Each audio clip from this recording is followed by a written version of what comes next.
Praise the Lord. Hallelujah, hallelujah. ఎంతమంది సంతోషంగా ఉన్నారండి? ఈరోజు ఎంతో సంతోషకరమైనటువంటి దినం. మన పాపముల కొరకు, అపరాధముల కొరకు ఆ ప్రభు అయినటువంటి దేవుడు ఆ శిలువలో మరణించి పునరుద్ధానుడై లేచినటువంటి గొప్ప దేవుడు. హల్లెలూయా, హల్లెలూయా. ఆయన మన కొరకు చేసిన త్యాగాన్ని బట్టి ఆయన నామాన్ని మనం స్తుతించవలసిన వారముగా ఉన్నాం. కాబట్టి ఈ సమయంలో అందరము కూడా నోర్లు తెరిచి, అయ్యా నా కొరకు మీరు చేసిన గొప్ప త్యాగాన్ని బట్టి మనసారా నిన్ను స్తుతిస్తుంటున్నానని అందరము కూడా గొప్ప దేవుణ్ణి ఘనపరుస్తామా? నోర్లు తెరిచి అందరం ఆయన నామాన్ని మహింపరుస్తాం. ఎందుకంటే ఆయన మరణమును గెలిచినటువంటి గొప్ప దేవుడు, మరణమును ఓడించినటువంటి దేవుడు, పరమ బలము అసిగినటువంటి గొప్ప దేవుడు, సమాధిని గెలిచిన గొప్ప దేవుడు, సమాధి ఓడిపోయిన స్థితిని బట్టి ఆయన నామని మనము స్తుతిస్తాం. అందరము నోర్లు తెచ్చి ఆయన నామని మహిమపరుస్తాం. ప్రియులారా, ఆయన స్తుతించటానికే దేవుడు మనల్ని ఈనాడు సజీవుల లెక్కలో ఉంచారు.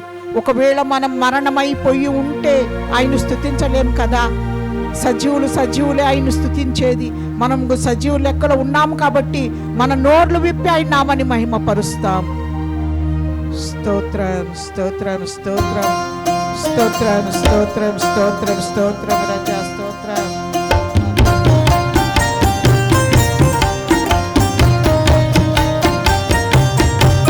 చప్పట్లు తట్టు అందరం ఆయన నామని కనపరుస్తాం. అందరము చప్పట్లు తట్టాం.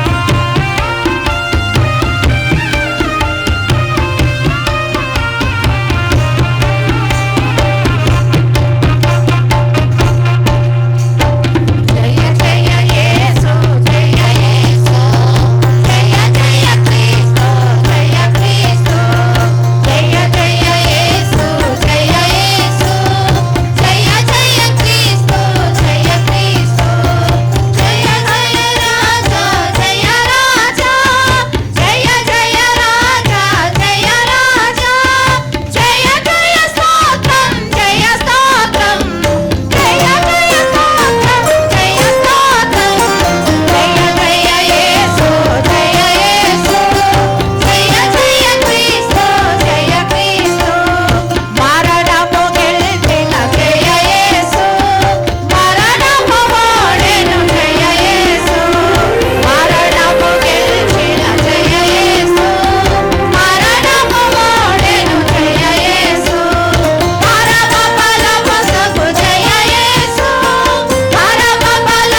అవును ప్రియులారా, ఆయన మన కొరకు చేసిన త్యాగాన్ని బట్టి ఆయన నామాన్ని మనం స్తుతించలేమా? ఆయనకు చేయొత్సాహముతో ఆయన నామాన్ని గణపరచవలసిన వారముగా ఉన్నాం. ఆనాడు ఆయన శిలువలో మరణం పొందకపోతే ఈరోజు మనకి రక్షణ లభించేది కాదు. ఇటువంటి ఉత్సాహం మన జీవితాలలో ఉండేది కాదు. ఇంకా పాపములోనే నలిగిపోతుండేవారు. అయితే దేవుడు మన పాపములను ఆ శిలువలో భరించి జయోత్సాహముతో మరణాన్ని గెలిచిన జయశీలుడైన యేసుక్రీస్తు ఆయన నామాన్ని స్తుతించక మనం ఎందుకు ఇంకా మౌనముగా ఉన్నాము? ఆయనలా ఈ లోకాన్ని జయించిన వారు ఎవరైనా ఉన్నారంటే ఎవ్వరు కూడా లేరు. ఎంతో భాగ్యాన్ని దేవుడు మనకి ఇచ్చాడంటే ఆయన నామాన్ని స్తుతించలేమా? వేరే విధముగా అయితే మన నోర్లను తెరిచి ఎంతో గొప్పగా అరుస్తాం, కానీ దేవుని సన్నిధికి వస్తే మౌనముగా ఉంటాం. అది కాదు ప్రియులారా, దేవుడు మన కొరకు ఇటువంటి గొప్ప భాగ్యాన్ని ఇచ్చాడంటే జయోత్సాహముతో గంతులు వేస్తూ ఆయన నామాన్ని మహిమపరిచే వారముగా ఉన్నాం. హల్లెలూయా, హల్లెలూయా. ఒక్కసారి నిజంగా మనలో ఆనందం ఉంటే, సంతోషం ఉంటే, దేవుడు నా జీవితంలో ఇటువంటి గొప్ప భాగ్యాన్ని ఇచ్చాడు, అందుని బట్టి నేను గంతులు వేసి ఆయన నామాన్ని స్తుతిస్తున్నాను అని మనం అనుకుంటే అందరికీ కూడా ఉత్సాహముతో పల్లవి పాడి ఆయన నామాన్ని కనపరుస్తాం. అందరూ చెప్పండి తండ్రి, జయ జయ యేసు, జయ యేసు, జయ జయ క్రీస్తు, జయ క్రీస్తు, జయ జయ యేసు, జయ యేసు, జయ జయ క్రీస్తు, జయ క్రీస్తు, జయ జయ రాజా, జయ రాజా, జయ జయ రాజా, జయ రాజా, జయ జయ స్తోత్రం, జయ స్తోత్రం, జయ జయ యేసు, జయ యేసు, జయ జయ క్రీస్తు, జయ క్రీస్తు, జయ జయ రాజా, జయ రాజా, జయ జయ క్రీస్తు, జయ క్రీస్తు, జయ జయ యేసు, జయ యేసు, జయ జయ క్రీస్తు, జయ క్రీస్తు, జయ జయ యేసు, జయ యేసు, జయ జయ క్రీస్తు, జయ క్రీస్తు, జయ జయ క్రీస్తు, జయ క్రీస్తు, జయ జయ క్రీస్తు, జయ క్రీస్తు, జయ జయ క్రీస్తు, జయ క్రీస్తు, జయ జయ క్రీస్తు, జయ క్రీస్తు,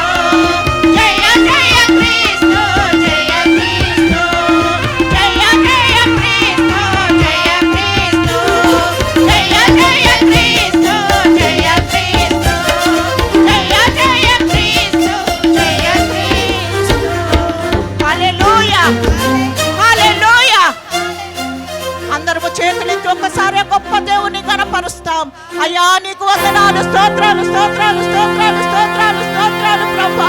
మృత్యుంజయుడా, పునరుద్ధానుడా, అయ్యా నీకు వందనాలు, వందనాలు, వందనాలు, వందనాలు, వందనాలు, వందనాలు ప్రభా.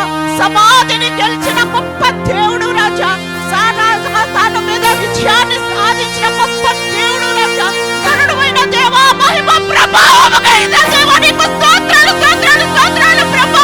వందనాలు, వందనాలు, వందనాలు, వందనాలు, వందనాలు, వందనాలు యేసయ్యా, నీకు స్తోత్రాలు, స్తోత్రాలు ప్రభా. పరిశుద్ధాత్ముడా, నీకు వందనాలు యేసయ్యా. మా పాపముల కొరకు, అపరాధాల కొరకు ఆ శిలువలో మీరు మరణించారే అయ్యా, మాకెంతో భాగ్యాన్ని మీరు ఇచ్చినందుకై నీకు స్తోత్రాలు, వందనాలు చెల్లిస్తున్నాము రాజా. మా పోషకుడా నీకు స్తోత్రాలు, ఇంతవరకు నడిపించిన నాయకుడా నీకు వందనాలు, స్తోత్రాలు చెల్లిస్తున్నాము రాజా. అయ్యా, ఎక్కడో ఉన్నటువంటి మమ్మల్ని రాజా మీరు ప్రేమించారు తండ్రి. పాప ఊబిలో పడి ఉన్నటువంటి మమ్మల్ని ప్రభా మీరు జ్ఞాపకం చేసుకున్నారు తండ్రి. ఎంతో మందికి లేనటువంటి భాగ్యాన్ని మీరు మాకు ఇచ్చారు తండ్రి. నీకు వందనాలు ప్రభా. అయ్యా, సాతాను తలను చితక కొట్టి ప్రభా సమాధిని మీరు గెలిచారు ప్రభా. అందును బట్టి నీకు వేలాది స్తుతులు, స్తోత్రాలు చెల్లిస్తున్నాం. ఈ సమయంలో ఇటువంటి గొప్ప భాగ్యాన్ని తండ్రి మీరు మాకు ఇచ్చినందులకై నీకు వందనాలు, స్తోత్రాలు చెల్లిస్తూ ఇక ముందుకు కూడా ప్రభు నీ యొక్క వాక్యముతో మమ్మల్ని అందరినీ కూడా బలపరచమని యేసు పరిశుద్ధ నామములో ప్రార్థించి స్తుతించి గణపరచి ఈ స్తుతి ప్రార్థనని సన్నిధిలో పెట్టాడు నామ గొప్ప తండ్రి, ఆమేన్.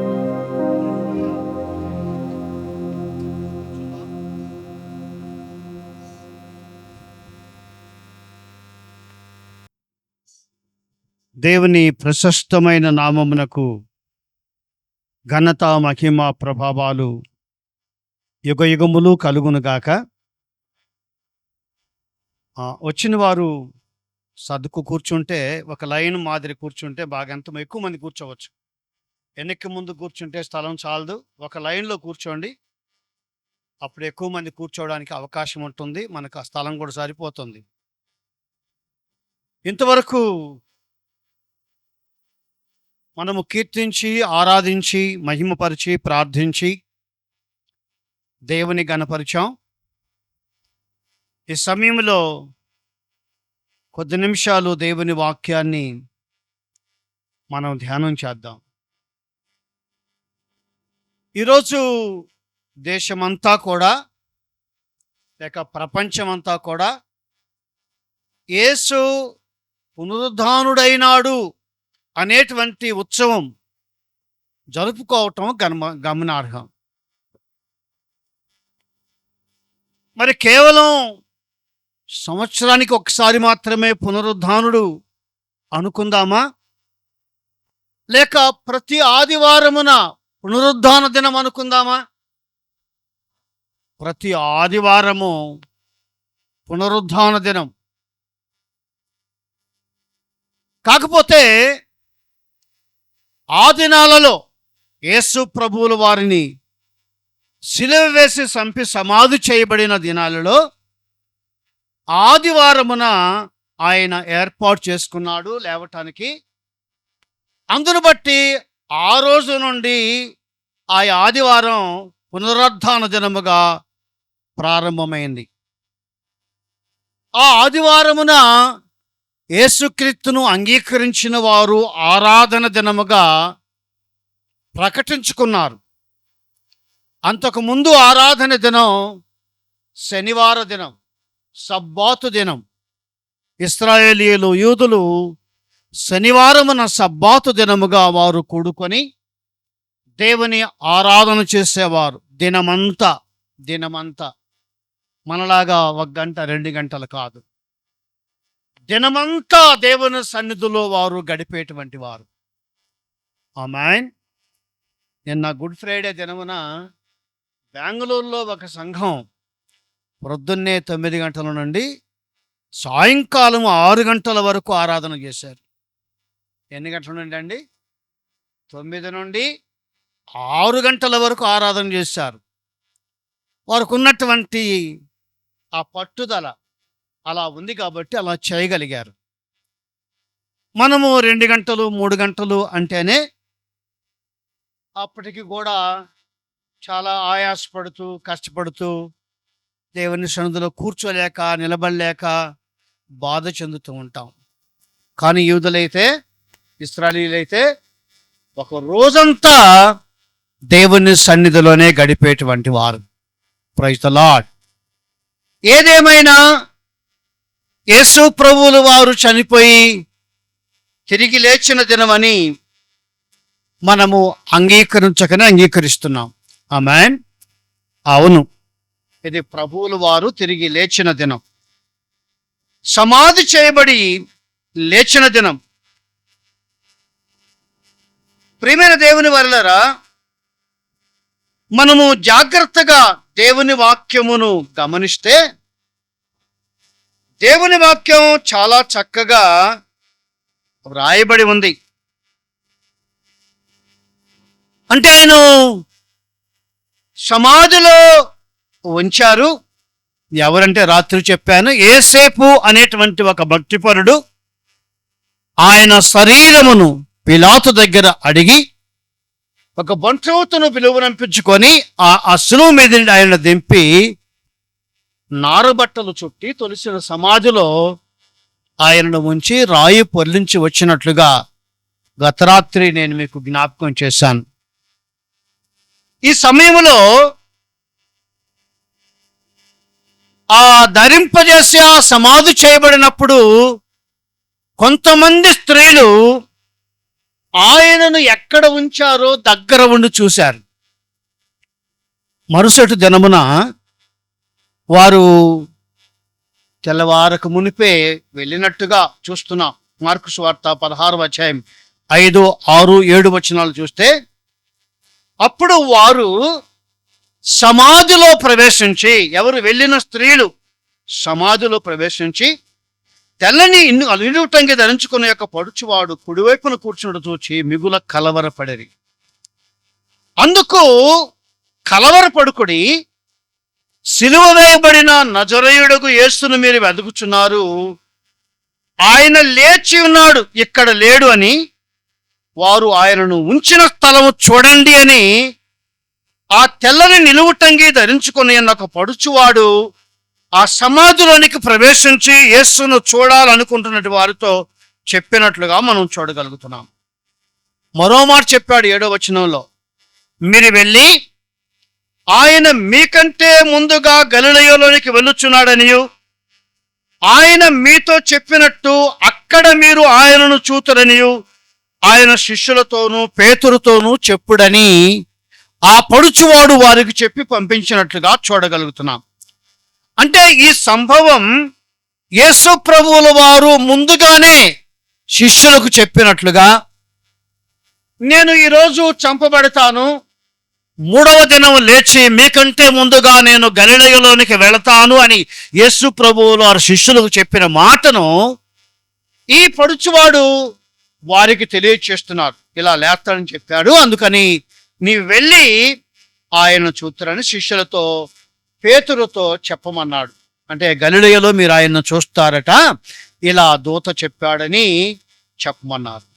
అంత మాత్రం కాదు, 24వ అధ్యాయంలో లూకా సువార్త 24వ అధ్యాయంలో 5, 7 వచనాల్లో మరో మాట ఉంది. ఏముందంటే, ఆ వెళ్ళినటువంటి వారు భయపడి ముఖములను నేలమోపి ఉండగా, ఇప్పుడు ఆ దూతలు అంటున్నారు అక్కడున్న సజీవుడైన వారిని మీరెందుకు మృతులలో వెతుకుచున్నారు, ఆయన ఇక్కడ లేడు, ఆయన లేచి ఉన్నాడు.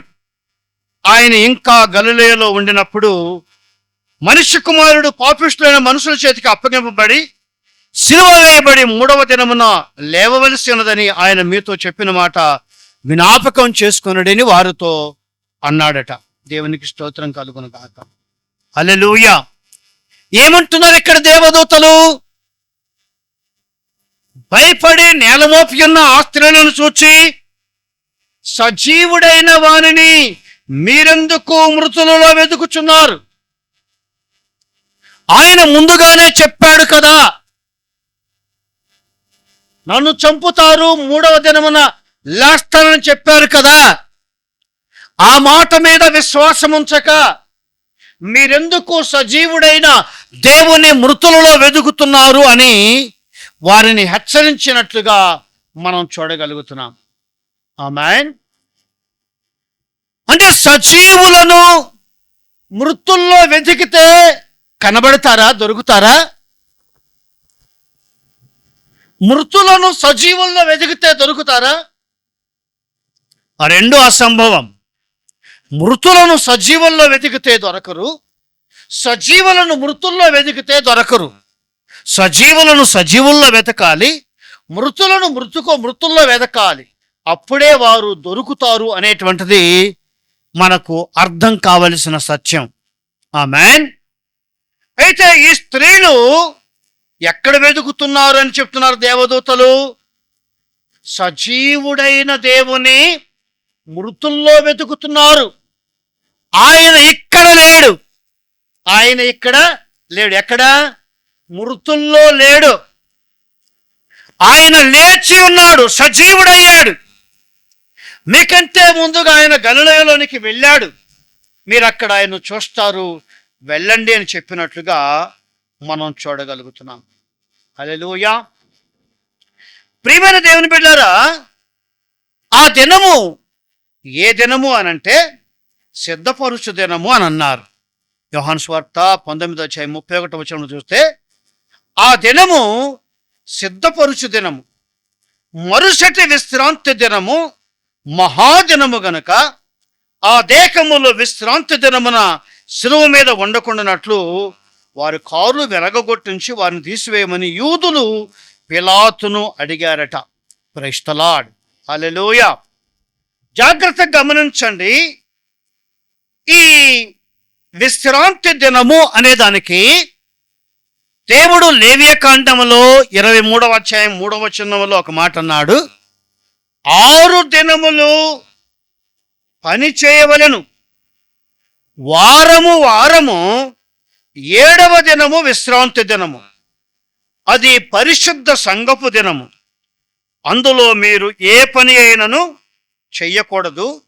మీ సమస్తమైన నివాసముల యందు అది యెహోవా నియమించిన విశ్రాంతి దినము. Praise the lord. ఈ విశ్రాంతి దినం ఏదట? వారము 6 దినములు కష్టపడి పని చేయండి, 7వ దినము విశ్రాంతి దినము. ఇది వారమున మీ జీవితాలలో జరుగుతూ ఉండేటువంటి విశ్రాంతి దినము. దీనిని మీరు తప్పకుండా ఆచరణ చెయ్యాలి. ఇది యెహోవా నియమించిన విశ్రాంతి దినం. మీ సమస్త నివాసముల యందు అది యెహోవా నియమించిన విశ్రాంతి దినం. ఈ విశ్రాంతి దినాన్ని మీరు ఏమాత్రం నిరర్ధకం కానీ అలక్ష్యం కానీ చెయ్యకూడదు అని యేసు ప్రభువుల వారికి ముందు ఆ యెహోవా దేవుడు నియమించిన నియమముగా ఇక్కడ మనం చూడగలుగుతున్నాం. హల్లెలూయా, హల్లెలూయా. అంటే ఈ విశ్రాంతి దినము గడిచిపోయిన తరువాత ఆ ఆదివారమున తెల్లవారుచుండగా మగ్దలేనే మరియయు వేరొక మరియ సమాధి యొద్దకు వెళ్ళారట. ఎందుకని? సమాధిని చూడటానికి. ఆమేన్. ఎందుకటండి? సమాధిని చూడటానికి. సమాధి చూడటం వల్ల ప్రయోజనం ఏంటి? సమాధిని చూడటం వల్ల ప్రయోజనం ఏంటి? ఏమైనా వారికి యేసు ప్రభు కనబడతాడా? కాకపోతే ఆయన శరీరానికి ఏమైనా చేయగలుగుతారా? సమాధిని చూడటానికి వెళ్ళారట. ఈనాడు ఈ తతంగం ప్రజల్లో నెలకొనింది. ఏంటంటే సమాధి చేయబడిన తర్వాత మరలా సమాధిని చూడటానికి వెళుతూ ఉంటారు అప్పుడప్పుడు కదండి. సమాధిని చూడటానికి వెళుతూ ఉంటారు. ఎందుకు వెళతారు అని అంటే, ఇదిగో ఇక్కడ ఆ తతంగం జరిగింది కనుక ఆ తతంగం అలా కొనసాగుతూ సమాధిని చూడటం వెళ్ళటం మనుషులు అలవరుచుకున్నారు. దేవునికి స్తోత్రం కలుగును గాక. హల్లెలూయా. కనుక నా ప్రియమైన దేవుని బిడ్డలారా, ఇక్కడ మనము నేర్చుకోవలసింది ఏంటంటే, యేసుక్రీస్తు ప్రభువుల వారు సమాధిలో ఉండేవాడు కాడు, సమాధిని గెలిచినవాడు. మరణమునకు ఓడిపోయేవాడు కాదు, మరణమును గెలిచినవాడు. ఆ సమాధి ఆ గుండెను చీల్చినవాడు, బద్దలు చేసి బయటకు వచ్చినవాడు అన్న సంగతి వీరికి అర్థం కాల. అందుకని సమాధిని వెళ్ళినట్టుగా మనం చూడగలుగుతున్నాం. అపోస్తలుడైన పౌలు రోమీయులకు రాస్తూ 1వ అధ్యాయం 5వ వచనంలో ఓ అద్భుతమైన మాట అన్నాడు. ఏమన్నాడు చూడండి. యేసు క్రీస్తు శరీరమును బట్టి దావీదు సంతానమును, మృతులలో నుండి పునరుద్ధానుడైనందున పరిశుద్ధమైన ఆత్మను బట్టి దేవుని కుమారుడిగాను ప్రభావముతో నిరూపించను అనే మాట రాయబడి ఉంది. ఎలాగంటండి? యేసుక్రీస్తు శరీరమును బట్టి దావీదు సంతానముగా, మృతుల నుండి పునరుద్ధానుడైన పరిశుద్ధమైన ఆత్మను బట్టి దేవుని కుమారుడిగాను ఎలా? ప్రభావముతో నిరూపించాడట. ప్రభావముతో నిరూపించాడు, మహిమతో నిరూపించాడు. ఆ ప్రభావ మహిమలతో నేను దేవుని కుమారుణ్ణి, నన్ను మరణము బంధించలేదు, నన్ను సమాధి జీర్ణించుకోలేదు, అందుకే నేను ఆ ప్రభావాన్ని కనుపరచడానికి 3వ దినమున మృత్యుంజయుడైనై లేచాను అని ఆయన ప్రభావముతో నిరూపించినట్లుగా మనం చూడగలుగుతున్నాం. హల్లెలూయా, హల్లెలూయా. దానికి ముందుగా ఇంకొక మాట చూస్తే మత్తయి సువార్తలో 22వ అధ్యాయం 31, 32 వచనాల్లో మరో మాట వ్రాయబడింది. జాగ్రత్తగా వినండి. ఏమని రాయబడింది? మృతుల పునరుద్ధానమును గూర్చి నేను అబ్రహాము దేవుడను, ఇస్సాకు దేవుడను, యాకోబు దేవుడనై ఉన్నానని దేవుడు మీతో చెప్పిన మాట మీరు చదవలేదా? Praise the Lord. యూదులతో, శాస్త్రులతో, పరిశీలతో మాట్లాడుతున్నాడు యేసు ప్రభువుల వారు. ఏమని? మృతుల పునరుద్ధానమును గూర్చి నేను ఎవరు దేవుడనో మీరు చదవలేదా? నేను అబ్రహాము దేవుడనని, ఇస్సాకు దేవుడనని, యాకోబు దేవుడనని మీరు చదవలేదా? నేను అలా ఉన్నానని మీతో దేవుడు చెప్పిన మాట మీరు చదవలేదా అని అన్నాడు. అంటే ఇప్పుడు ఎవరితో అంటున్నాడు ఈ మాట? శాస్త్రులతో, పరిశీలితో అంటున్నాడు. ఎప్పుడు అంటున్నాడు? ఏమండి? పునరుద్ధానుడైన తరువాత అంటున్నాడు. Praise the Lord. హల్లెలూయా. జాగ్రత్త గమనించండి. పునరుద్ధానానికి ముందే అంటున్నాడు. పునరుద్ధానానికి ముందే అంటూ ఉన్నాడు. సమాధి కాకముందే అంటున్నాడు. అంటే పునరుద్ధానమును బట్టి అయితే నేను అబ్రహాము దేవుడను, ఇస్సాకు దేవుడను, యాకోబు దేవుడనని దేవుడు వ్రాసిన మాట మీరు చదవలేదా అన్నాడు. అంటే ఇప్పుడు ఆయన ఎవరికి దేవుడు? ఆయన సజీవులకే దేవుడు గాని మృతులకు దేవుడు కాడు. మరి అబ్రహాము, ఇస్సాకు, యాకోబు సజీవులా, మృతులా? వీరు సజీవులా, మృతులా? సజీవులు. Praise the Lord. హల్లెలూయా. ఎలా సజీవులు? ఎలా వారు సజీవులు? యేసుక్రీస్తు భూలోకమునకు రాకమునిపే దేవుడు ఎవరో అర్థం చేసుకొని ఆ దేవుని ఆరాధించిన వారు గనుక అటువంటి వారిని ఆయన మృతుల లోకములో విడిచిపెట్టేవాడు కాడు. ఆమేన్. అందువల్ల వారందరూ కూడా సజీవులని చెప్పటానికి మనకు మంచి కారణాలు ఉన్నాయి కదండి. యేసు ప్రభువుల వారు ఆ రూపాంతరం, కొండ మీద రూపాంతరం చెందితే ఆ పాతకాలపు మనుషులు ఇద్దరు కనపడ్డట్టుగా కనపడుతుంది. ఎవరండి పాతకాలపు మనుషులు? మోషే, ఏలియా. మరి వీరిద్దరూ మృతులైన వారే కదా? మృతులైన వారే కదా? అవునా? ఒకరు మృతులయ్యారు, ఒకరు సజీవులైన వారు. Praise the lord. వీరిద్దరు కూడా ఆ యేసుక్రీస్తు రూపాంతరంలో సజీవులుగా కనబడుతున్నాడు. మృతుడైన మోషే సజీవుడిగా కనపడుతున్నాడు. సజీవంగా ఎత్తుకొని పోబడినటువంటి ఏలియా కూడా సజీవంగా కనపడుతున్నాడు. అంటే మోషేను బట్టి చూస్తే యెహోవా దేవుని యందు విశ్వాసం కలిగిన వారు సజీవులు. వారి జీవము పాతాళములో, మృతుల లోకములో విడువబడదు అనేటువంటిది మనకు క్లారిటీగా కనబడుతుంది. ఆమేన్, ఆమేన్.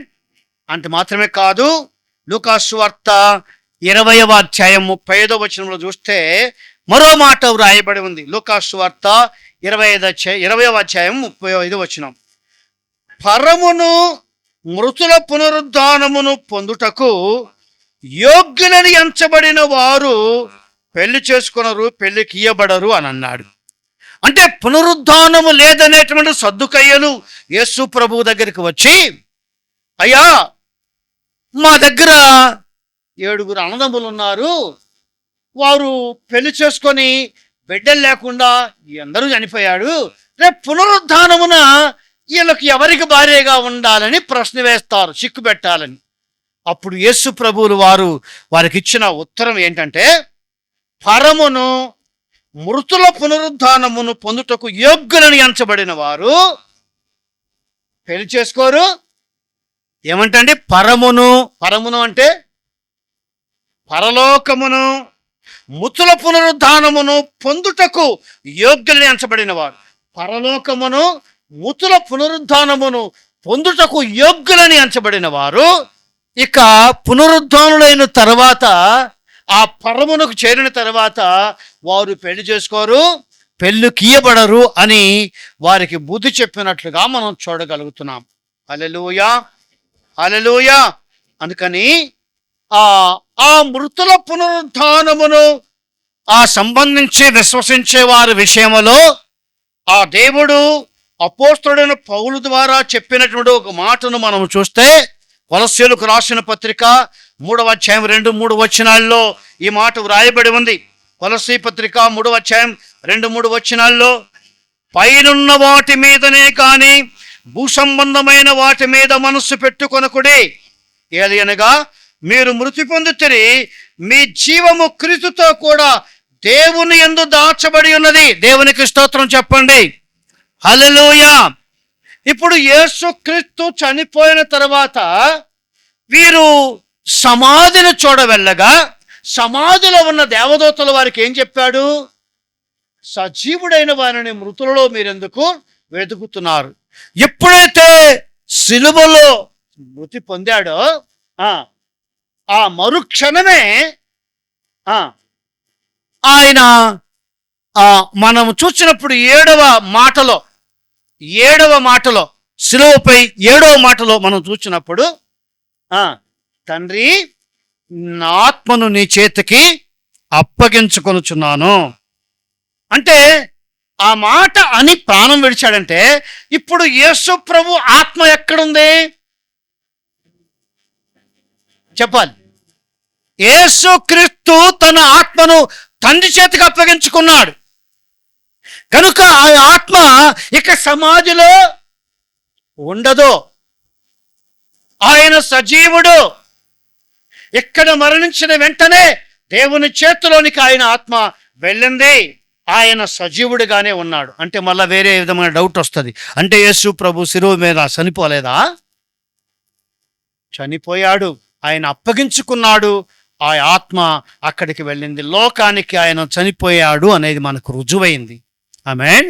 ఎందుకంటే ఆ సైనికులు వచ్చి చూసినప్పుడు ఆయన చనిపోయి ఉన్నట్టు వారు గ్రహించారు. వారందరూ కూడా ఇంత త్వరగా చనిపోయాడా అన్నారు. వారు అలాగ పిలాతు దగ్గరికి వెళ్ళి యోసేపు అడిగితే కొంతమందిని పిలిచి ఆయన కూడా కనుక్కున్నాడు, ఇంత త్వరగా చనిపోయాడా అంటే అవునండి అని అన్నారు. గమనించారా? చనిపోయాడని కూడా రుజువులు ఎక్కడ కనబడుతున్నాయి. కనుక నా ప్రియమైన దేవుని బిడ్డలారా, ఆయన ఎలా చనిపోగానే ఆయన ఆత్మ దేవుని చేతికి ఎలా అప్పగించబడిందో అలాగా క్రీస్తునందు లేక పునరుద్ధానమునందు విశ్వాసముంచు వారిని బట్టి కూడా ఏం చెప్తుందో అనంటే, మీరు పైనున్న వాటి మీదనే కానీ భూసంబంధమైన వాటి మీద మనస్సు పెట్టుకొనకుడి, ఎలయనగా మీరు మృతి పొందితిరి, మీ జీవము యేసుక్రీస్తుతో కూడా దేవుని యందు దాచబడి ఉంది. Praise the Lord. హల్లెలూయా. ఇప్పుడు మన జీవము మృతి పొందిన వెంటనే, మన శరీరము మృతి పొందిన వెంటనే మన జీవము ఎక్కడ ఉందట? యేసుక్రీస్తుతో కూడా దేవుని యందు దాచబడి ఉంది. ఆమేన్, ఆమేన్. ఈనాడు క్రైస్తవులు కూడా ఆ చనిపోయిన వ్యక్తిని జ్ఞాపకం చేసుకుంటున్నప్పుడు ఆయనకు ఇష్టవత్తులన్నీ చేసుకొని తినుబండారాలను చేసుకొని సమాధిని చూడటానికి వెళతారు. ఆ సమాధిని డెకరేట్ చేసి తీసుకువెళ్ళిన ఆ తినుబండారులు అక్కడ పెట్టి అలా చూస్తూ ఉంటారు. ఎందుకని క్రైస్తవులు కూడా ఈ మూఢాచారం పోలేదు. క్రైస్తవుల్లో కూడా ఆమేన్. ఎందుకు చూస్తారండి? ఏ కుక్కగానో, ఏ కాకిగానో, ఏ పిచ్చి కుక్క, గజ్జి కుక్కగానో వచ్చి తింటారేమో చూడాలని. అంటే ఎంత దిగజారిపోయారో చూడండి విశ్వాసులు, ఎంత దిగజారిపోయారో చూడండి మనుషులు. అంత విలువైన బ్రతుకు నీతో బ్రతికితే, అంత విలువైన బ్రతుకు నిన్ను బ్రతికిస్తే చనిపోయిన తర్వాత చూడటానికి వెళ్ళి ఓ కుక్కగానో, ఒక కాకిగానో చూడటానికి ఇష్టపడతావా? ఆయన ఎక్కడున్నాడని నువ్వు చూస్తావు, ఆయన ఏ విధంగా ఉన్నాడని నువ్వు చూస్తావు. అసలు ఆ సమాధిలో ఆయన లేడు కదా. ఉన్నాడండి? ఉన్నాడా? యేసు ప్రభు సమాధిని దగ్గరికి వెళితే ఆయన ఏం చెప్పాడు? ఆ దూత ఏం చెప్పాడు? ఆయన ఇక్కడ లేడు, ఆయన ఇక్కడ లేడు. ఎక్కడెందుకు వెళ్తారు? మనము క్రీస్తులో చనిపోతే సమాధి చేయబడిన ఆ సమాధిలో ఉండము, ఆ సమాధిలో ఉండము. వెంటనే మన జీవము క్రీస్తుతో పాటు దేవునిలో దాచబడటానికి వెళ్ళిపోతుంది. ఆమేన్, ఆమేన్, ఆమేన్. మనం ఎన్ని బండారాలు పెట్టినా, మంచి మంచి భోజ్యాలు పెట్టినా కుక్కలు కాకులు తినాల్సిందే కానీ ఆ వ్యక్తి వచ్చి తింటారా? ఏమండి? అంటే ఇలాంటి మూఢాచారాలు మూఢనమ్మకాలు మనలో ఉంటే వాటిని మనం విడిచిపెట్టాలి. అంటే ఇంకా వారిని మనము మృతుల్లో వెతుకుతున్నట్టుగానే ఉంటుంది. సజీవులైన వారిని మృతుల్లో వెతికినట్లుగానే ఉంటుంది. ఆ జీవము యేసుక్రీస్తునందు తండ్రి అయిన దేవుళ్ళలో దాచబడటానికి వెళ్ళిపోతే ఇంకా నీవు ఆయన్ను మృతుల్లో వెతికితే ఎలాగా? అంటే ఆయన పునరుద్ధానమును నీవు నేను నమ్మటం లేదనే కదా. అంతే కదా? నమ్మని వారే కదా అలా చేస్తారు. ఏమండి? చాలా భక్తిపరులుగా కనబడతారు, మంచి విశ్వాసులుగా కనబడతారు, కానీ ఈ మూఢాచారం మాత్రం చేయకుండా మానరు. కొంతమంది బట్టలు కూడా పెడతారు. ఏమంటండి? బట్టలు కూడా పెడతారు, కట్టుకొని పోతారేమో కదండి. మరి కట్టుకొని పోయి పెడితే చాలా బాగుండేది కదా. అది పెట్టింది తిని అబ్బా మంచిగా పెట్టావమ్మా, నన్ను చచ్చిపోయినా నన్ను గుర్తు చేసుకొని నాకు మంచిగా పెట్టావు, మంచి బట్టలు ఇచ్చావు, కట్టుకొని పోతున్నాడు అంటే సంతోషమేనండి. కానీ ఆయన లేడు కదా. చనిపోయిన వారు అక్కడ లేరు కదా. వారు దేవునిలో దాచబడ్డానికి వెళ్ళిపోయారు కదా. వారి జీవం అక్కడుంది కదా. ఈ సమాధిలో ఇప్పుడు ఏముంది? మన్నుంది. ఆ సమాధిలో మన్నుంది, కుళ్ళుంది. అంటే ఇంకా నీవు కుళ్ళును మన్నును చూడాలని ఆశిస్తున్నావు, కానీ సజీవుడిగా చూడాలని, సజీవురాలుగా చూడాలని ఆశించలేదనే కదా అర్థం. ఆమేన్. యేసు ప్రభువులు వారు మరణించి లేస్తే ఆయన యందు విశ్వాసం ఉంచిన వారిని కూడా అదే ప్రకారం వెంటబెట్టుకొని వస్తాడని దేవుని వాక్యం ఉంటే, ఈనాడు క్రైస్తవులు క్రైస్తవేతరులు ఏం చేస్తున్నారు? ఇంకా సమాధులను చూడటానికి వెళుతున్నారు, ఇంకా సమాధులను అలంకరించడానికి వెళుతున్నారు, ఇంకా సమాధుల దగ్గర ఆ భోజన పదార్థాలు పెట్టడానికి వెళుతున్నారు, ఇంకా ఎదురు చూస్తున్నారు. కుళ్ళులోనే మరణములోనే చచ్చినోడు అలాగే చచ్చినట్టుండి అన్నట్టుగానే ఉంది, కానీ నువ్వు సజీవుడు కాకూడదు అన్నట్టుగా లేదా? సమాధిలో చూడాలనుకుంటే అంతే కదా. ఏమండి? సమాధిలో మనం చూడాలనుకుంటే చచ్చినట్టుగా నుండు, నువ్వు లేవకూడదు అన్నట్టు లేదా? అంటే మన విశ్వాసం ఎంతవరకు వెళుతుంది? ఎంత దూరం వెళుతుంది? కాదండి, మృతులు సజీవులుగా మనము చూడాలి, సజీవులుగానే వారిని చూడాలి. సజీవులున్న లోకములో వారు ఉంటారు, మృతుల లోకములో వారు ఉండరు అని మనం చూడగలుగుతున్నాం. హల్లెలూయా, హల్లెలూయా. అంటే మనం జాగ్రత్తగా దేవుని వాక్యాన్ని పరిశీలించినప్పుడు ఒక అద్భుతమైన సత్యం మనకు తెలియజేస్తుంది. ఆమేన్. యోహాను సువార్త 6:40 ఇక్కడ ఒక మాట వ్రాయబడింది. యేసు ప్రభువులు వారు అన్నారు, ఏమన్నారంటే, కుమారుని చూచి ఆయన యందు విశ్వాసం ఉంచు ప్రతివాడును నిత్య జీవం పొందుటే నా తండ్రి చిత్తం, అంత్యదినమున నేను వాని లేపుదును. అంటే కుమారుని చూచి అంటే యేసుక్రీస్తును చూచి ఆయన యందు విశ్వాసం ఉంచు ప్రతివాడు నిత్య జీవం పొందుట దేవుని చిత్తమట. ఇప్పుడు అంత్యదినం ఏం చేస్తానంటే ఆయన లేపుతాను. మరి అంత్యదినం వరకు ఆయన లేపేంత వరకు ఎక్కడ ఉండాలి? దేవునిలో దాచబడి ఉండాలి. యేసుక్రీస్తు ద్వారా దేవునిలో దాచబడి ఉండాలి. అంత్యదినమున వారిని నేను లేపటం, నా యందు విశ్వాసం ఉంచిన వారు నిత్య జీవం పొందడం నా తండ్రి చిత్తం. ఆ తండ్రి చిత్త ప్రకారం నాతో పాటు తండ్రిలో దాగి ఉన్న వాని జీవాన్ని అంత్యదినమున వానిలోనికి పంపించి నేను లేపుతాను. ఆమేన్, ఆమేన్. ఇప్పుడు సమాధి చేయబడిన మనవారు ఆ దేహముతో అక్కడ ఉండరు కానీ ఆ లేచే దినమున అదే రూపములో మహిమ శరీరముతో లేస్తారు. అదే రూపములో, ఏ రూపములో అయితే మనం సమాధి చేశామో అదే రూపములో మహిమ దేహంతో లేస్తారు. ఆ మహిమ దేహములోనికి ఈ దేవుని జీవాత్మ వెళ్ళినప్పుడే ఆయన చేతిలో లేక యేసుక్రీస్తుతో పాటు దేవునిలో దాగి ఉన్న ఆ జీవాన్ని దేవుడు మరలా వారి దగ్గరికి పంపిస్తే వారు మహిమ దేహముతో అదే సమాధి నుండి పైకి లేస్తారు. ఆమేన్. ఇందుకే కదా పాస్టర్ గారు మేము సమాధి దగ్గరికి పోయేది, మీరు పొరపడుతున్నారే కదా. అందుకే కదా మేము సమాధి దగ్గరికి పోయేది, అందుకే కదా మేము సమాధి భద్రం చేసుకున్నది, మీరు పొరపడుతున్నారే అనుకుంటాం. మన పొరపాటు కాదండి అది. ఆమేన్. అంత్యదినము వరకు ఆ జీవము దేవునిలో దాగి ఉంది. పంపిస్తే ఆ రోజు పంపిస్తే లేస్తాడు. నువ్వు భద్రపరిచిన లేస్తారు, భద్రపరచకపోయినా లేస్తారు. అవేవి వారికి అడ్డము రావు. ఆమేన్. ఆమేన్. అంటే ఆ యేసు ప్రభువులు వారు ఎలా ఆ సిలువ వేయబడిన దినమున, ఆ మరుసటి దినమున ఏం జరిగిందో చూస్తే మత్తయి సువార్త 27వ అధ్యాయం 62 నుండి మనం చదివినప్పుడు ఇక్కడ ప్రధాన యాజకులు పరిసయ్యులు పిలాతు వద్దకు వచ్చారు. వారు అంటున్నారు చూడండి 62వ వచనం, 27 62. మరునాడు అనగా సిద్ధపరుచు దినమునకు మరుసటి దినమున ప్రధాన యాజకులను పరిసయ్యులను పిలాతు వద్దకు వచ్చి, అయ్యా, ఆ వంచకుడు సజీవుడై ఉండినప్పుడు 3 దినములైన తరువాత నేను లేచదని చెప్పింది మాకు జ్ఞాపకం ఉన్నది. Praise the Lord. ఎవరంటండి?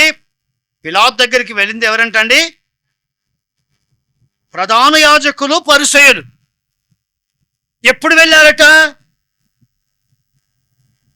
ఆయనను సమాధి చేసింది ఎప్పుడట? సమాధి చేసిన దినమేది?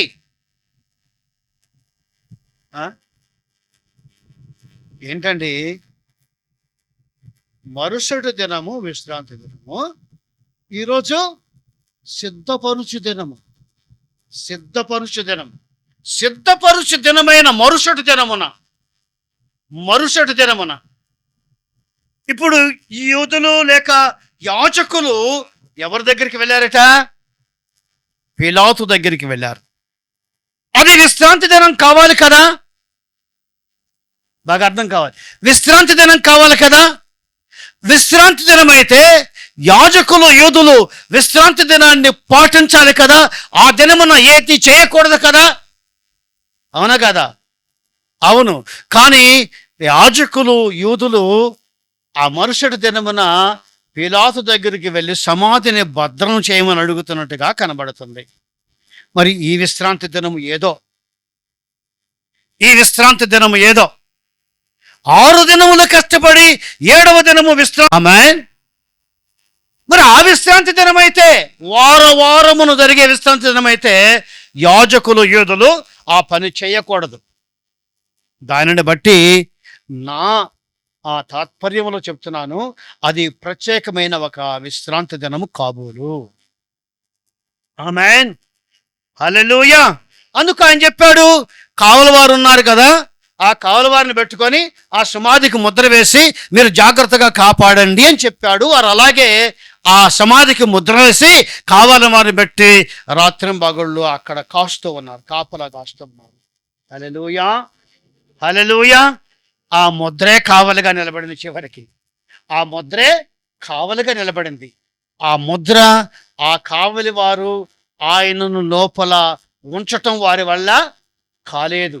ఆయన ఆదివారమున తెల్లవారుజామున లేచినట్లుగా మనం చూసాం. ఎందుకంటే ఆయన మరణపును ముళ్ళును విరిచి మరణపు విజయమును ఓడించి ఆ ముళ్ళును గెలిచాడు, మరణమును గెలిచాడు. అది ఓడిపోయింది. ఏది? మరణపు ముళ్ళు ఓడిపోయింది. ఆమేన్. ఏంటి మరణపు ముళ్ళు అంటే? మరణపు ముళ్ళు పాపమునుకున్న బలము ధర్మశాస్త్రమే. అయినను మన ప్రభువైన యేసుక్రీస్తు మూలముగా మనము జయమును అనుగ్రహించిన దేవునికి స్తోత్రము కలుగునుగాక. కొరింథీయులకు రాసిన మొదటి పత్రిక 15:55 నుండి 57 వరకు చదివాను. Praise the Lord. Hallelujah. Hallelujah. నా ప్రియమైన దేవుని బిడ్డలారా, మీకు మహావిశ్రాంతి దినం అని కూడా లేవికాండం 23:32 వ్రాయబడి ఉంది. అది మహావిశ్రాంతి దినం. అది మీకు మహావిశ్రాంతి దినం. మిమ్మల్ని మీరు దుఃఖపరుచుకొనవలను. ఆ నెల 9వ నాటి సాయంకాలం మొదలుకొని మరుసటి సాయంకాలం వరకు మీరు విశ్రాంతి దినముగా ఆచరించాలి అని అన్నారు. Praise the Lord. హల్లెలూయా. ఇంతకు యేసు ప్రభువుల వారు ఏ దినమును చనిపోయాడు, ఏ దినమున సమాధి చేయబడ్డాడు, ఏ దినమున మృత్యుంజయుడై లేచాడు అని చూస్తే ప్రస్తుతపు నెలల ప్రకారం ఏప్రిల్ నెల ఈ నెల యూద మత సంవత్సరాన్ని బట్టి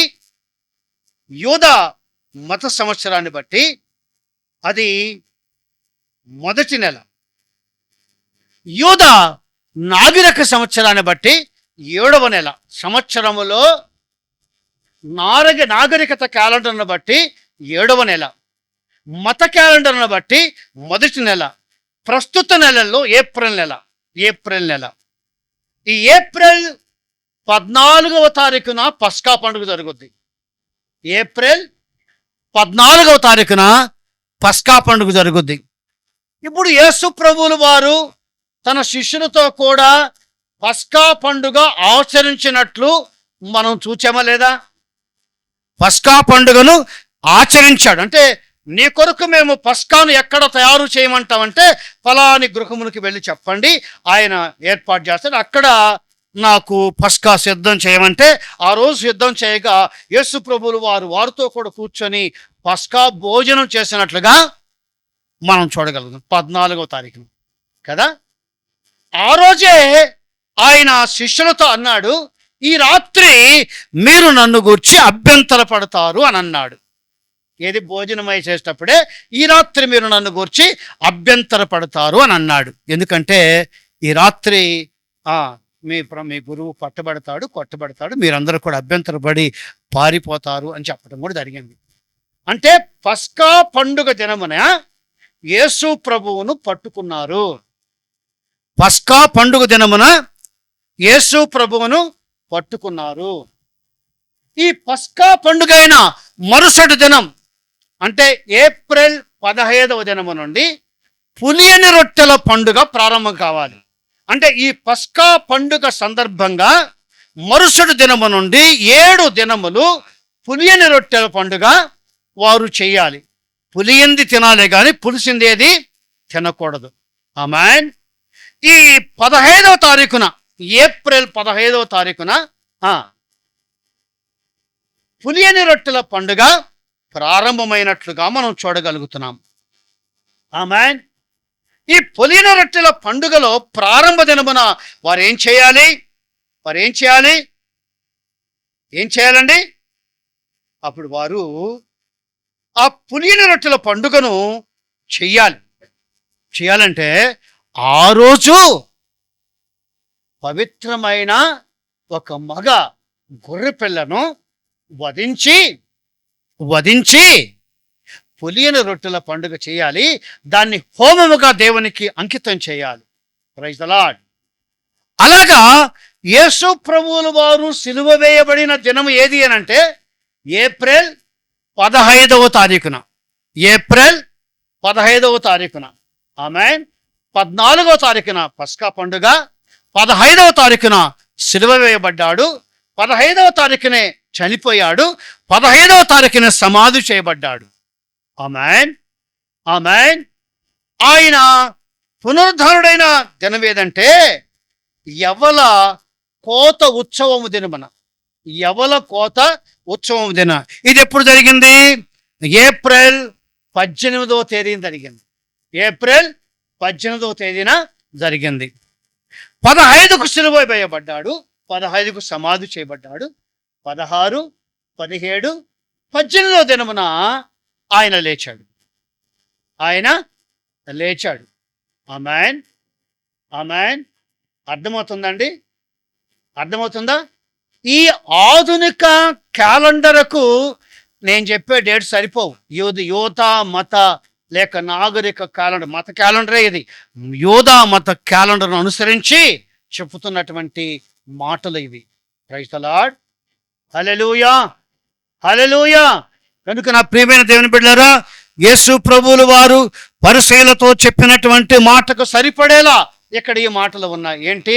మాకు సూచక క్రియలు ఏమంటే, మోనాను కూర్చున్న సూచక క్రియలు కాక తప్ప ఇంకేది మీకు చూపించను అని చెప్పిన మాటకు సరిపడేలా 15న ఆయన సమాధి చేయబడితే 18న లేచాడు అని అంటే 16, 17, 18వ రోజు ఆయన లేచాడు.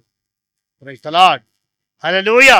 కనుక నా ప్రియమైన దేవుని బిడ్డలారా, ఆయన చనిపోయి లేచాడని మీరు నమ్మిన ఎడల, మనము నమ్మిన ఎడల, అదే ప్రకారము క్రీస్తునందుండి మృతులైన వారిని దేవుడు ఆయన తోడ వెంటబెట్టుకొని వస్తాడు. ఎందుకు? క్రీస్తుతో పాటు దేవునిలో దాచబడిన జీవాన్ని వారికి పంపించి వారిని లేపి వారితో కూడా వెంటబెట్టుకొని వస్తాడు. అందుకని క్రైస్తవులుగా చలామణి అవుతున్న మనం యేసును కానీ, మన పితరులను కానీ, మన వారిని కానీ సమాధుల్లో వెదకటం మంచిది కాదు. మృతుల్లో వెతకటం మంచిది కాదు. అంటే వారు పునరుద్ధానులు అవుతారన్న నిరీక్షణ మనకు లేనట్టు అవుతుంది. ఆయన అక్కడే చూస్తుంటాం, ఆమెను అక్కడే చూస్తుంటాం, ఆ సమాధులను చూస్తున్నట్టు మనం చూసుకుంటున్నట్టు ఉంటాం. కానీ అక్కడ వారు లేరు, వారు దేవునిలో దాచబడ్డారు. కనుక నా ప్రియమైన దేవుని బిడ్డ, యేసు ప్రభువులు వారిని మరణము ఎలా బంధించలేకపోయిందో, యేసు ప్రభువును ఆశ్రయించిన వారిని కూడా మరణము బంధించలేదు. Praise the Lord. హల్లెలూయా. నేడే అన్నాడు ఆ రెండవ దొంగతో, నేడే నీవు నాతో పరదేశంలో ఉంటావు, ఆన్ ద టైం నీవు నాతో కూడా ఉంటావు అన్నాడు. ఆమేన్. అంటే ఆ దినమే ఆయన పరదేశంకి వెళ్ళాడు. ఆత్మను అప్పగిస్తున్నానంటే, ప్రాణం విడిచాడంటే అప్పుడే ఆయన ఆత్మ దేవునికి అప్పగించాడు. ఇంకెక్కడుంది ఆయన ఆత్మ? ఏమండి? మరలా ఆయన లేచినప్పుడు ఏమని రాయబడింది? దేవుని ఆత్మ ఆయనను లేపెను రాయబడింది. దేవుని ఆత్మ ఆయన లేపాడు. ఈయనలో ఉన్న ఆత్మ ఏది? యేసుక్రీస్తులో ఉన్న ఆత్మ ఏది? దేవుంది. ఆ ఆత్మను ఎవరికి అప్పగించారు? దేవుడికి అప్పగించారు. ఆ ఆత్మే ఆయన లేపింది, ఆయన ఆత్మే. కొంతమంది పొరబడతారు, దేవుని ఆత్మ అంటే ఇంకొక ఆత్మేమో అనుకుంటారు. కాదండి, ఆ దేవుని ఆత్మ యేసుక్రీస్తు ఆత్మ, యేసుక్రీస్తు ఆత్మే దేవుని ఆత్మ. ఆమేన్. ఏ ఆత్మనైతే యేసుక్రీస్తు తండ్రికి అప్పగించాడో ఆ ఆత్మను మరలా పంపగా ఆ ఆత్మ ఆయన మరలా సజీవుడిగా లేపినట్లుగా బైబిల్ చెప్తుంది. హల్లెలూయా, హల్లెలూయా. కనుక నా ప్రియమైన దేవుని బిడ్డ, బహు జాగ్రత్తగా మనము ఆచరించాలి. చూడండి ఒకసారి, దానికి రెఫరెన్స్ చెప్తున్నాను. నిర్గమాకాండం 12వ అధ్యాయం 18వ వచనం చూస్తే, మొదటి నెల 14వ దినము సాయంకాలము మొదలుకొని ఆ నెల 21వ దినం సాయంకాలం వరకు పులియన రొట్టెలు తినబలను. అంటే ఎప్పటి నుంచట? 14వ తేదీ నుండి 22వ తేదీ వరకు, 21వ తేదీ వరకు 7 దినములు పులియన రొట్టెలు తినాలట. అదే నిర్గమాకాండం 12వ అధ్యాయం 2వ వచనంలో చూస్తే, ఈ నెల మీకు మొదటిది, ఇది మీ సంవత్సరమునకు మొదటిది. అదే మత క్యాలెండర్ని బట్టి. లేవికాండంలో 23:39 చూస్తే, అయితే 7వ నెల 14వ దినమున, ఇది ఆ యొక్క నాగరిక క్యాలెండర్ ప్రకారం 7వ దినమున 15వ దినమున భూమి పంటను కూర్చుకోవాలి అన్నాడు. అర్థమైందండి? అర్థమైందా? ఇలాగా యేసుక్రీస్తు పునరుద్ధానం ప్రవచనాత్మకమైన రీతిగా జరిగినదే కానీ వేరే విధంగా కాదు అని ఈరోజు మనము నేర్చుకుంటున్నాం. ఆమేన్, ఆమేన్. కనుక నా ప్రియమైన దేవుని బిడ్డ, ఆయన అలా అయితే ఆయన మనకిచ్చిన వాగ్దానం కూడా అదే. పునరుద్ధానమును జీవమును నేనే, నా యందు విశ్వాసం ఉంచువాడు చనిపోయినను బ్రతుకుతాడు, బ్రతికి నా యందు విశ్వాసం ఉంచువాడు మరి అన్నిటికీ చనిపోడు. అదే వాగ్దానం మనకు కూడా ఉంది. ఆయన యందు విశ్వాసం ఉంచే చనిపోయినా బ్రతుకుతాం, బ్రతికి ఆయన యందు విశ్వాసం వస్తే మరి అన్నిటికీ చనిపోం. ఈ నిరీక్షణ మనల్ని సిగ్గుపరచదు. ఈ నిరీక్షణ మనల్ని సిగ్గుపరచదు. కనుక మనమందరం కూడా ఈ నిరీక్షణ కలిగి ఈ పునరుద్ధానపు దినాన్ని మనం ఆచరణ కలుగు చేస్తే నిజముగా మన జీవితాలు ధన్యమవుతాయని నేను తెలియచేస్తున్నాను. హల్లెలూయా, హల్లెలూయా. మరి ఈ పునరుద్ధానపు శక్తితో, బలముతో మన ప్రభు అయిన దేవుడు మిమ్మల్ని దర్శించి ఈ పునరుద్ధానపు శుభమును మీకు అందరికీ అనుగ్రహించాలని మిమ్మల్ని మనసారా ఆశీర్వదిస్తూ దీవిస్తూ ఈ కొద్ది మాటలు ముగిస్తున్నాను. దేవుడు తన మాటలు మనకే దీవించును గాక. ఆమేన్, ఆమేన్. దేవునికి మహిమ కలుగును గాక. దేవుడు స్పష్టంగా మనతో మాట్లాడాడు. దేవుడు మాట్లాడిన ప్రతి మాట మన జీవితంలో స్థిరపడినట్లు, బలపడినట్లు, నిజముగా ఈ పునరుద్ధానపు మర్మమును అర్థం చేసుకున్న వారమై ఆ పునరుద్ధానపు శక్తితో మనం లోకంలో జీవించే వారముగా ఉండినట్లు ప్రార్థన చేసుకుందాం.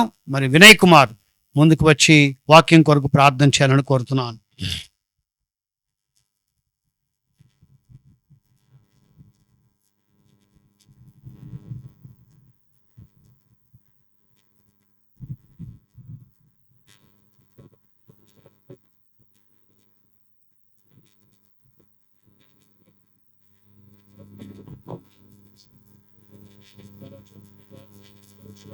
అంత బాబు ఇంతవరకు మాతో నీడిగా ఉండి నడిపించావు, దాన్ని బట్టి మీకు కోటి కోటి వందనాలు చెల్లిస్తున్నాం. అవునా రాజా ప్రభా, ఈ గుడ్ ఫ్రైడే రోజు నా తండ్రి మా పాపాల కోసం నా తండ్రి చిన్న మీద నా తండ్రి ప్రభా మీరు చనిపోయారు ప్రభా, దాన్ని బట్టి మీకు కోటి కోటి వందనాలు చెల్లిస్తున్నాం. అవునా రాజా ప్రభా, మీరు గొప్పమైన దేవుడు నా తండ్రి. ఆ దొంగని నా తండ్రి ప్రభా నన్ను మీరు జ్ఞాపం చేసుకో అని ఒక మాటకి నా తండ్రి ఆ యొక్క బిడ్డని మీరు క్షమించి ప్రభా మీరు కాచి కాపాడు ప్రభా, దాన్ని బట్టి మీకు కోటి కోటి వందనాలు చెల్లిస్తున్నాం. అవునా రాజా ప్రభా, తిరిగి నా రాజా 3 రోజులు లేచి నా తండ్రి ప్రభా ఈ రోజు ప్రభా ఈస్టర్ జరిపించుకునేటట్టు మీరు ఆశీర్వదించారు, బలపరిచారు ప్రభా, దాన్ని బట్టి మీకు కోటి కోటి వందనాలు చెల్లిస్తున్నాం. అవునా రాజా ప్రభా దేవా, మరొక్కసారి నా తండ్రి ప్రభా ఎన్ని రోజులు మేము ఎట్టున్నామో తెలియదు నా తండ్రి ప్రభా, ఈ క్షణం నా తండ్రి ఈ రోజు నుంచి నా తండ్రి ఒక నూతనమైన జీవితం మేము ఇక్కడ నడిచేటట్టు మీరు ఆశీర్వదించండి, బలపరచండి. అవునా రాజా ప్రభా, చెప్పబడిన వాక్యం బట్టి ప్రభా ఆ వాక్యం మా మనసులో పెట్టుకొని నా తండ్రి ప్రభా ఆ వాక్యం పట్ల మేము నడుచుకునేటట్టు మీరు ఆశీర్వదించండి, బలపరచండి. మరొకసారి నా తండ్రి జరగబోయే బల్ల ప్రేయర్లో కూడా మీరు నీడుగా ఉంది, మీరు ఆశీర్వదించండి, బలపరచండి ప్రభా. ఈ కొద్ది పదే నా తండ్రి నజరేయుడైన యేసు నామములో అడుగుచున్నాను నా గొప్ప తండ్రి. ఆమేన్. దేవునికి స్తోత్రం. ఈ వారంలో ఒక వారం అంతా కూడా దేవుని సన్నిధిలో మనం గడిపాం. కొంతమంది కలుసుకున్నారు, వారికి ప్రభు నామములో వందనాలు చెల్లిస్తున్నాను. మరి శుక్రవారమున దేవుని వాక్యం చెప్పిన వారికి నా హృదయపూర్వకమైన వందనాలు తెలియజేస్తున్నాను. వాక్యం చదివిన వారికి, పాటలు పాడిన వారికి వందనాలు. అలాగే సండే స్కూల్ పిల్లలు ఒక మంచి ప్రదర్శన చేశారు, వారికి కూడా యేసు నామములో అభినందనలు తెలియజేస్తున్నాను. ఆమేన్. ఈ విధముగా